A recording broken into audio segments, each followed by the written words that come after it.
Delete ভোটারদের জন্য positive খবর আমি বলবো। তার আগে কয়েকটা কথা বলতে চাই।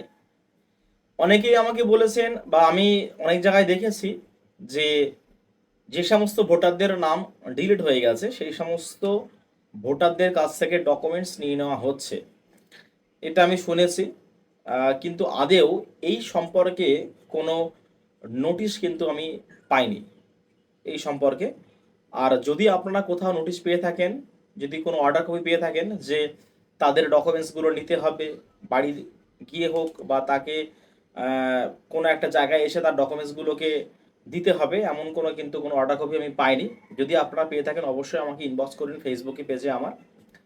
আর যেটা বলার বিষয় যে এই সুপ্রিম কোর্টের যে রায় বিষয়ে ব্যাপারটা, যে ভোটার তালিকা থেকে নাম বাদ মানেই যে তার নাগরিকত্ব চলে যাবে, এই নিয়ে একটা ভীষণ বড় রায়। কিন্তু বর্তমানে নাগরিকত্ব যাওয়ার আগেও মানুষের কিন্তু সব থেকে বেশি বড় প্রশ্ন দেখবেন, সমস্ত জায়গায় কোনো কিছু করতে গেলে একটা অপশান আপনাদের ওখানে থেকেই থাকে, সেটা হচ্ছে ট্রাইব্যুনালে অ্যাপ্লাই করেছেন কিনা, বা আপনার ভোটে ডিলিট হয়ে গেছে কিনা, বা সিএতে অ্যাপ্লাই করা আছে কিনা, এই সমস্ত কিন্তু একটা অপশান থেকে থাকে।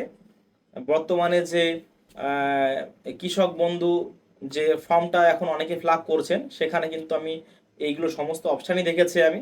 হ্যাঁ, যে সিএতে অ্যাপ্লাই করা আছে কিনা, বা ট্রাইব্যুনালে নাম অ্যাপ্লাই করা আছে কিনা, এই সমস্তগুলো কিন্তু সব জায়গায় আছে।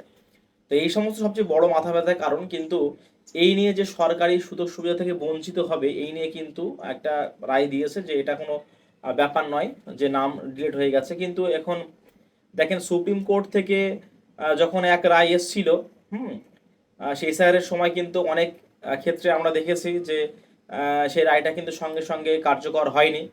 হ্যাঁ, সেটা এখনো কতটা কি হবে কি না হবে সেই নিয়ে বলার অপেক্ষা। কিন্তু যেহেতু সুপ্রিম কোর্টের রায়, কারণ আপনার এই মুহূর্তে আপনার ডকুমেন্টস কিন্তু নিতে পারবে না, যতটুকু যা মনে হয় আমার। আর যেটা হচ্ছে দেখেন, আরটিআই নিয়ে যেটা কথা বলার আমার বিষয়, যে যারা আরটিআই করেননি এখনো পর্যন্ত আমাকে ইনবক্স করবেন। হ্যাঁ, আমি আপনাদের একটা ফরম্যাট দিয়ে দেবো, সেখান থেকে আপনারা আরটিআই করতে পারবেন। এবং যদি আপনাদের কোনো উকিলবাবুর সঙ্গে পরিচয় থেকে থাকে বা না থেকে থাকে, যদি আপনাদের প্রয়োজন হয়ে থাকে যে কোনো আপনার আইডিয়া কোন পথে এগোবেন কি না হবে, সেটা কিন্তু আমি আপনাদেরকে সাহায্য করতে পারি। হ্যাঁ, তো আপনারা অবশ্যই আমার যে ফেসবুক পেজ যেটা আছে সেখানে আপনারা ইনবক্সে আসবেন। সেখানে আমি আপনাদের আইডিয়ার যে ফর্মাট যেটা আছে সেটা কিন্তু আমি দেবো, ওখান থেকে আপনারা নিয়ে ওটা কালেকশন করে কিন্তু আপনারা ওটা অ্যাপ্লাই করতে পারেন। তা এসআইআর এর পরে যে নাম ডিলিট হয়ে গেছে, ট্রাইব্যুনাল হয়েছে, ওই নিয়ে এখনো পর্যন্ত পজিটিভ নিউজ আপনাদের পরিমাণে আছে। আর ও যেটা বলার বিষয় এটা হচ্ছে, সেই পর্যন্ত দেখেন আমরা শুনেছি 27 লক্ষ নাম, কিন্তু 27 লক্ষ না, অ্যাপ্রক্সিমেটলি 34 ল্যাক্স, 34 লাখ পর্যন্ত নাম ডিলিট হয়ে গেছে। আর তার মধ্যে এখনো পর্যন্ত ধরেন যে 34,000, 34,000 কি 35,000 ভোটারের নাম ট্রাইব্যুনাল নিষ্পত্তি করা হয়েছে। তার মানে আপনি দেখেন, যদি এইভাবে করা হয়ে থাকে তাহলে কিন্তু কয়েক যুগ যুগ আপনাদের সময় লাগবে যেটা মনে হয়। কারণ 34 লাখ, 34 লাখ ভোটার মানে অনেক অনেক বছরই সময় লেগে যাবে, যেটা এই অ্যাপিল করতে মানে এই সমস্ত ট্রাইব্যুনাল নিষ্পত্তি করতে গেলে। যার কারণে এই যদি এটা এভাবে চলে তাহলে অনেকেই হয়তো ধরেন ট্রাইব্যুনালে তার নিষ্পত্তি হতে হতে হয়তো সেই ভোটার মারাই চলে গেল। মানে প্রচুর ভোটার আছেন দেখেন, সেল ভোটার অনেক ভোটার আছেন, তাদের 60+ বয়স, তাদের 50+ বয়স, প্রচুর ভোটার এমন আছেন। তাহলে ট্রাইব্যুনালে অ্যাপ্লাই করা হয়ে গেছে, কিন্তু বর্তমানে ওই ট্রাইব্যুনালের ধীর গতির কারণে কিন্তু হয়তো সে মরে গেল। হ্যাঁ, কিন্তু সেই ভোটারের যে ট্রাইব্যুনাল নিষ্পত্তি সেটা কিন্তু খবর সে নাও পেয়ে যেতে পারে, এমন একটা অবস্থা কিন্তু এই পরিমাণে এখনো পর্যন্ত পড়ে আছে। আর যে সমস্ত নামের নিষ্পত্তি হয়ে গেছে ট্রাইব্যুনালে, তার একটা মোটা অংশ কিন্তু তাদের যে নাম ফাইনাল লিস্টে উঠে গেছে, এটাই হচ্ছে ব্যাপার। আর ট্রাইব্যুনালে যারা আছেন, বিশেষ করে লাস্টে, এইটুকু অন্তত আমি জানি যে ম্যাক্সিমাম ভোটারই এর মধ্যে বৈধ ভোটার, তাদের নামের কোনো না কোনো প্রকারের মিস্টেক কারণে এই সমস্তগুলো হয়েছে।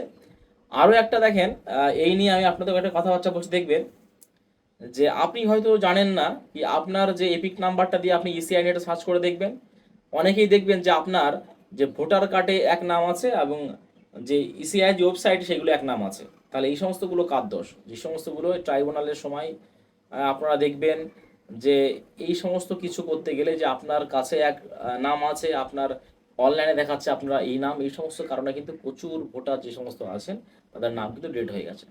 যাই হোক, এই সমস্ত ভিডিও আপডেট পেলে চ্যানেলটিকে সাবস্ক্রাইব করে পাশে থাকা বেল আইকনটি ক্লিক করুন। আমাদের জুড়ে থাকুন। ধন্যবাদ।